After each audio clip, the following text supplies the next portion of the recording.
Le 16 octobre 2025, une réunion informelle à Bkina-Asso, ou Bokasso, rassemble la jeunesse burkinabé et des citoyens chinois. Une décision émerge doucement. Il est temps de changer de stratégie. Après des années d'un système démocratique jugé improductif par ses détracteurs, l'idée progresse d'explorer une autre architecture de gouvernance, sans imiter servilement, mais en cherchant une cohérence profondément africaine. Pourquoi cela vous touche-t-il? Parce qu'Ibrahim Traoré incarne une vision où la constance des projets l'emporte sur les cycles d'opposition. Une opportunité s'ouvre.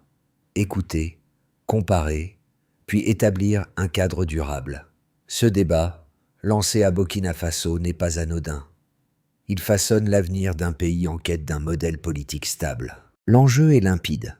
Comprendre comment bâtir une gouvernance capable de produire des résultats tangibles, stables et mesurables, sans tomber dans le piège des alternances stériles. Une promesse implicite se dessine. Transformer la constance en moteur du développement collectif durable. Sous l'impulsion d'Ibrahim Traoré, la réflexion se veut pragmatique.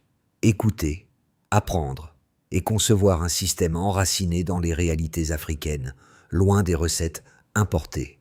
Les acteurs présents, jeunesse, société civile, partenaires étrangers, mesurent l'importance de cet instant.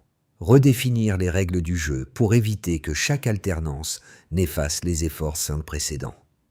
Derrière cette rencontre du 16 octobre 2025 se pose la question de la cohérence nationale. Comment transformer l'expérimentation politique en un levier d'unité? Un nouveau modèle pourrait-il naître de cet échange? Deux éléments marquants donnent le ton à cette réunion. D'une part, une délégation de jeunes burkinabés est présente. D'autre part, des citoyens et représentants chinois sont invités à partager leur système de gouvernance. Cet échange met en lumière une volonté: comprendre avant d'adopter, comparer avant d'imiter. Selon les témoignages, les discussions portent sur le fonctionnement du modèle chinois. Absence d'élections présidentielles directes, sélection des dirigeants par le parti, hiérarchie fondée sur le mérite et les résultats mesurables. Pour Ibrahim Traoré, cet échange reflète une ouverture d'esprit. Ne pas rejeter la démocratie, mais questionner ses dérives lorsqu'elle devient un théâtre d'opposition systématique. Les jeunes présents reconnaissent que le pluralisme politique, tel qu'il est pratiqué depuis des décennies, a souvent freiné la continuité des projets de développement. Chaque alternance entraîne un redémarrage. Chaque parti efface les traces du précédent. La Chine devient alors un miroir. Non pas un modèle à copier, mais un exemple de constance stratégique. Les Burkinabés se demandent comment obtenir des résultats comparables, infrastructure, industrialisation, réduction de la pauvreté, sans sacrifier leur identité culturelle et communautaire. Les intervenants chinois insistent sur la discipline et la planification à long terme, deux notions que le Sahel associe désormais à la stabilité. Cette convergence d'intérêts marque un tournant, la quête d'un système hybride, africain par essence, structuré par la rigueur d'une gouvernance fondée sur la compétence. Un message simple s'impose. Pour progresser, il faut privilégier la cohérence à la rivalité. C'est sur cette base que s'esquisse la vision d'Ibrahim Traoré, déterminé à placer la performance au cœur du leadership. Ibrahim Traoré incarne un style de leadership ancré et expérimental. Plutôt que d'imposer un modèle, il encourage les acteurs locaux à tester, débattre, ajuster. Les premiers effets se font sentir. Des collectifs de jeunes, inspirés par la rencontre du 16 octobre, lancent des cercles de discussion sur la gouvernance et la compétence. Leur objectif: comprendre les mécanismes qui transforment une vision SA1 en résultats concrets. Des figures de la société civile, chefs communautaires, enseignants, économistes, rejoignent ce mouvement. Ensemble, ils mesurent la portée de cette démarche. Faire de la jeunesse un partenaire actif, et non un simple auditoire. Dès les premières semaines, les discussions soulignent l'importance de la continuité nationale. cette capacité à poursuivre un projet au-delà d'un mandat. Comme l'a dit un participant, le vrai changement, c'est quand une idée survit à l'élection. Cette phrase capture l'esprit de la démarche portée par Ibrahim Traoré, bâtir une culture du résultat, loin de la rhétorique. Et si le futur du Burkina Faso reposait moins sur la forme du régime que sur la discipline collective qui l'inspire. Dans une salle ordinaire de Bokasso, le 16 octobre 2025, tout commence. Des chaises disposées en cercle, des micros partagés, des mots soigneusement pesés. La scène semble simple, mais le ton change. Ici, on ne débat pas pour convaincre, on explore pour comprendre. Cette rencontre entre jeunes burkinabés et représentants chinois marque un tournant concret dans la réflexion politique du pays. La frustration est palpable. Des décennies de cycles électoraux ont divisé plus qu'ils n'ont construit. Les participants l'expriment clairement. Nous avons voté, attendu et recommencé sans jamais consolider. La démocratie, dans sa forme actuelle, a produit une succession de débuts sans lendemain. Chaque mandat s'accompagne d'annulations, de reprises, de nouvelles orientations. Les infrastructures entamées sont stoppées, les politiques sociales reconfigurées, les budgets déplacés. Le constat est amer. Le système récompense la popularité, non la compétence. Un moment clé survient lors de l'intervention d'un représentant chinois, invité à expliquer la logique de son pays. Il décrit un modèle qui privilégie les résultats mesurables au discours de campagne. En Chine, le mérite, la discipline et la planification sur plusieurs décennies remplacent la compétition électorale. Ce n'est pas un modèle parfait, mais une mécanique cohérente où le changement de cap ne dépend pas d'un slogan.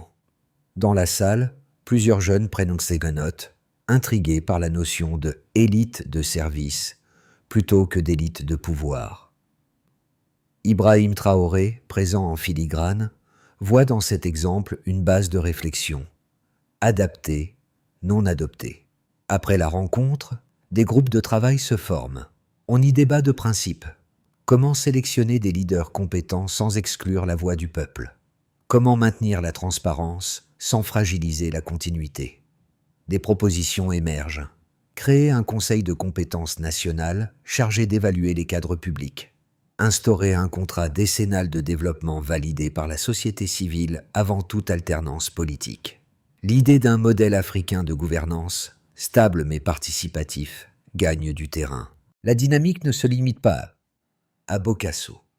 Dans les jours suivants, plusieurs communes relancent les débats. Les médias locaux s'en emparent. Certains saluent une renaissance du pragmatisme, d'autres craignent une dérive autoritaire. Mais la majorité des observateurs reconnaît une constante. Ibrahim Traoré a su recentrer le débat sur les résultats concrets, loin des slogans. Cette journée pourrait rester dans l'histoire comme celle où la jeunesse burkinabé a décidé de repenser le pouvoir, non comme un privilège, mais comme une fonction collective de construction. Les chiffres confirment cette dynamique. Depuis la transition dirigée par Ibrahim Traoré, 3 tendances se dégagent. Tout d'abord, le taux d'achèvement des chantiers publics a progressé d'environ 30% par rapport à la période précédente. Cette hausse ne résulte pas d'une explosion budgétaire, mais d'une meilleure coordination des acteurs locaux. En d'autres termes, la planification a remplacé l'improvisation. Ensuite, la part des projets communautaires supervisés par la jeunesse et les associations locales a augmenté d'environ 27% en 2 ans. Ce chiffre reflète une mutation sociologique. La société civile ne se contente plus de commenter, elle co-exécute. Dans la logique promue par le capitaine, cette participation directe devient une école de gouvernance, un terrain d'apprentissage collectif. Enfin, le rythme de mise en œuvre des programmes de formation civique et technique a connu une accélération de 42% selon les bilans des administrations locales. Ce bond traduit une volonté d'ancrer le développement dans la compétence, non dans la rhétorique. Les intervenants chinois avaient insisté sur cette équation. Compétence mène à la stabilité, qui mène au résultat. Les Burkinabés semblent en avoir saisi la logique. Former, puis responsabiliser, plutôt que promettre et attendre. Derrière ces chiffres, une méthode cohérente se dessine, consolider avant d'étendre. Chaque projet mené à terme devient un repère de crédibilité pour l'État, un capital de confiance qui manquait jusque-là. Les observateurs indépendants notent une corrélation simple. Plus la planification se stabilise, plus la contestation politique baisse d'intensité. En d'autres termes, la performance désamorce la polarisation. Ibrahim Traoré ne cherche pas seulement à prouver qu'un autre mode de gouvernance est possible. Il veut démontrer qu'une discipline collective peut produire un développement mesurable. La réunion du 16 octobre 2025, initialement perçue comme un simple atelier, se révèle être une étape méthodique. Confronter un modèle étranger pour redéfinir ses propres indicateurs. Ce n'est pas la copie du système chinois qui séduit, mais la rigueur de son exécution. Le message adressé à la jeunesse est clair. Avant de voter, il faut savoir évaluer. Et avant d'évaluer, il faut comprendre. Le Burkina Faso expérimente ainsi un tournant où les chiffres deviennent un langage commun entre dirigeants et citoyens. Ce langage, s'il se consolide, pourrait redonner au pays la boussole que la compétition partisane avait brouillée. Mais le débat autour d'Ibrahim Traoré n'est pas sans tension. Deux visions s'affrontent, chacune défendant une logique cohérente. D'un côté, les partisans de la démocratie libérale rappellent qu'elle reste le seul cadre garantissant la pluralité des voix et la protection des libertés individuelles. Pour eux, toute dérive vers un système fermé, même fondé sur le mérite, risque d'étouffer la créativité et d'enfermer le pays dans une pensée unique. Leur crainte qu'au nom de la stabilité, on réduise l'espace critique. De l'autre côté, les réformateurs pointent les échecs répétés du pluralisme électoral. Ils soulignent qu'en Afrique de l'Ouest, trop d'alternances ont engendré des instabilités chroniques. À leurs yeux, la priorité n'est plus le nombre d'opinions, mais la continuité des résultats. L'exemple chinois revient souvent. Un modèle de constance sans compétition partisane. Mais personne ne parle de copie servile. Le mot-clé est adaptation. Ibrahim Traoré propose une synthèse. Il reconnaît que la démocratie n'est pas intrinsèquement mauvaise. Elle est simplement dévoyée lorsqu'elle récompense le bruit plutôt que la compétence. Il plaide pour une gouvernance basée sur la preuve. Des dirigeants choisis selon leurs performances mesurables, mais toujours redevables devant la communauté. Cette approche vise à restaurer la confiance sans briser le dialogue. Le débat se structure autour d'un compromis, garantir la liberté d'expression, mais exiger une responsabilité accrue, assurer la transparence des chiffres, mais maintenir la stabilité des orientations. Le défi est de préserver l'équilibre entre efficacité et inclusion. Et si le Burkina Faso inventait son propre modèle, ni copie de Pékin, ni réplique de Paris, mais un chemin façonné par son histoire et son urgence de résultat. Un mot résume cette ambition, cohérence. À mi-parcours, la réflexion passe du théorique à la pratique. Comment transformer les débats de Bocasso en une architecture institutionnelle durable? Des propositions émergent. Un conseil des sages et de la jeunesse pourrait évaluer la compétence des responsables avant toute nomination majeure. Une charte de stabilité économique, valable 5 ans, garantirait la poursuite des projets structurants, indépendamment du contexte politique. Ces idées révèlent le cœur du projet, bâtir un système qui récompense le résultat, pas la popularité. Dans la salle, les participants mesurent le défi, concilier rigueur et participation, efficacité et justice. La discipline collective, insiste Ibrahim Traoré, est la clé. Sans cohérence, aucune réforme ne survit. Les conséquences de ce processus commencent à se manifester. Sur le plan national, une nouvelle culture administrative s'enracine. Les cadres publics sont désormais évalués selon leurs résultats trimestriels. La rotation des fonctions se base sur la performance documentée, non sur l'appartenance politique. Les observateurs notent une baisse de près de 20 des conflits internes liés aux nominations. Le principe est simple. Le mérite devient la première carte d'identité. Sur le plan économique, les investissements structurants gagnent en cohérence. Plusieurs chantiers suspendus depuis 2022 ont été relancés grâce à une gestion continue des budgets. Les entrepreneurs locaux y voient une stabilisation bienvenue.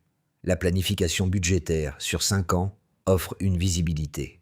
Selon des estimations prudentes, la productivité moyenne des petites entreprises a augmenté d'environ 15%. Ce chiffre, bien que modeste, traduit un climat de confiance renaissant. Sur le plan social et démographique, la jeunesse se sent davantage impliquée. Les forums régionaux initiés après Bocasso rassemblent chaque mois plusieurs centaines de jeunes. Ils débattent, proposent et rédigent des rapports adressés directement au cabinet présidentiel. Ce contact direct réduit la fracture entre dirigeants et citoyens. La perception du rôle civique évolue. L'engagement devient un devoir, non un slogan. Sur le plan régional, le Burkina Faso renforce son image de laboratoire africain. Les voisins du Sahel suivent avec attention cette tentative d'hybridation institutionnelle. Certains y voient un précédent encourageant, la possibilité d'un modèle africain autonome, affranchi des influences extérieures mais respectueux des équilibres. L'approche d'Ibrahim Traoré, mêlant écoute, rigueur et expérimentation, offre un repère dans une région souvent secouée par les transitions. Ces effets suggèrent qu'un changement profond est en marche. Le pays teste un équilibre fragile mais inédit. Un État exigeant sans être fermé, discipliné, sans être autoritaire. Beaucoup y voient l'ébauche d'un nouveau contrat social burkinabé. Les 6 à 12 prochains mois seront décisifs. 3 scénarios se dessinent, selon les observateurs locaux. Dans le premier, le pays poursuit une consolidation prudente. Les organes de contrôle annoncés à Bocasso sont mis en place. Un conseil des compétences nationales valide les nominations selon des critères transparents, tandis qu'un plan quinquennal de gouvernance s'installe.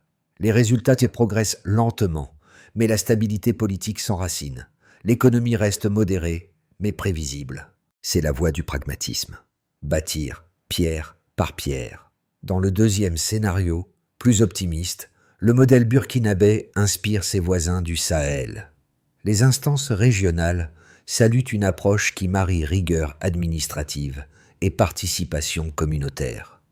Le taux d'achèvement des projets grimpe de plus de 50%, les investissements étrangers reviennent, séduits par la prévisibilité des décisions.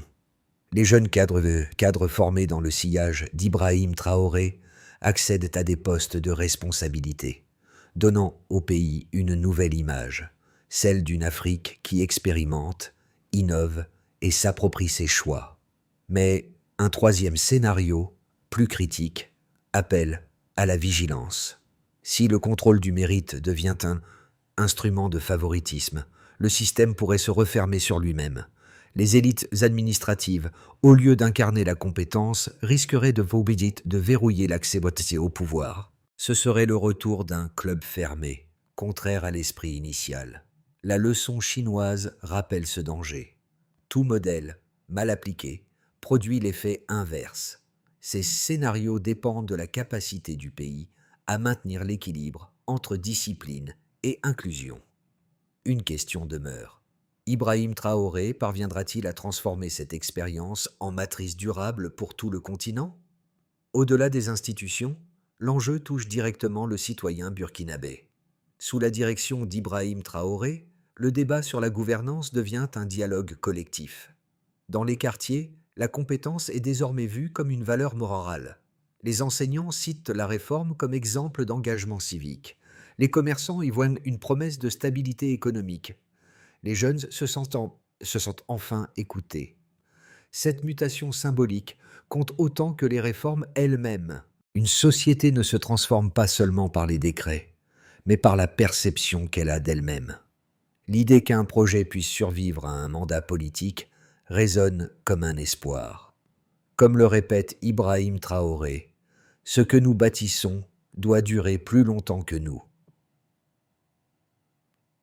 Le public étranger observe avec curiosité cette expérimentation africaine qui mise sur la cohérence plutôt que sur la conformité. Le Burkina Faso devient un miroir. Il reflète les dilemmes de toute nation cherchant à équilibrer liberté et efficacité. La question n'est plus de savoir si le modèle fonctionnera, mais combien de temps il faudra pour qu'il prenne racine dans les mentalités. Face à cette transformation silencieuse, chacun est invité à s'interroger. Quel type de citoyen voulons-nous devenir dans un système qui récompense la compétence et la constance? Pour transformer cet élan en structure durable, Ibrahim Traoré et son équipe esquissent une feuille de route. D'abord, un diagnostic collectif est lancé. Des forums régionaux dressent l'état des politiques publiques, identifient les redondances et les blocages. Les conclusions alimentent un registre national des compétences, ouvert à tous les secteurs. Ensuite, la sélection et la formation des cadres s'intensifient. Les futurs responsables sont choisis selon leur parcours et formés à la planification stratégique, à l'éthique publique et à la gestion communautaire. L'objectif, remplacer le réflexe partisan par la logique de résultat. Puis, une institutionnalisation prend forme. Un conseil de gouvernance africaine voit le jour, chargé de contrôler la continuité des programmes et d'auditer les performances tous les 18 mois. Par ailleurs, l'évaluation et la transparence sont renforcées. Chaque projet obtient un indicateur visible. Coût, délai, impact. Les rapports sont publiés. Pour consolider la confiance entre l'État et les citoyens. Enfin, une extension régionale est envisagée. Les pays voisins du Sahel sont invités à observer, voire à co-expérimenter. La réforme devient ainsi un bien commun régional. Ce plan traduit une conviction simple. Seule la rigueur partagée peut transformer une intention politique en culture durable. La constance devient une méthode. La méthode devient une identité. Dans le silence du soir à Bokasso, où les lumières de la salle où tout a commencé s'éteignent lentement. Les chaises sont vides, mais l'idée circule encore, comme une braise entretenue par ceux qui y ont cru. On se souvient du visage d'Ibrahim Traoré, observant sans triomphalisme, convaincu que les révolutions durables se font sans cri. Il n'a pas promis la perfection, il a exigé la cohérence. Ce mot revient comme un écho dans la mémoire collective. Chaque projet mené à terme, chaque chantier poursuivi au lieu d'être abandonné, devient une preuve que le changement est possible. Le Burkina Faso découvre que la stabilité n'est pas un luxe, mais une discipline quotidienne. Comme l'a dit un jeune de Bokasso, la vraie victoire, c'est d'apprendre à finir ce qu'on commence. Le pays vient peut-être de franchir un seuil invisible. Les graines semées ce 16 octobre pourraient redessiner le futur. Un pays qui choisit la continuité écrit déjà sa propre liberté. Cette expérience dépasse le cadre institutionnel. Elle interroge notre rapport collectif à la responsabilité et au temps. Sous la conduite d'Ibrahim Traoré, la gouvernance devient un apprentissage partagé. Chaque citoyen, qu'il soit jeune entrepreneur, enseignant ou chef de quartier, devient partie prenante d'une œuvre commune. Le Burkina Faso s'invente un symbole, celui d'une Afrique qui ne renie ni ses racines ni sa modernité. La stabilité n'est plus un slogan, mais un horizon. Dans cette marche patiente, l'exemple de Bokasso rappelle que le changement véritable n'est pas une rupture, mais une maturation. Une question ouverte demeure. Si la compétence et la constance deviennent les nouveaux langages du pouvoir, sommes-nous prêts, nous aussi, à mesurer notre progrès autrement?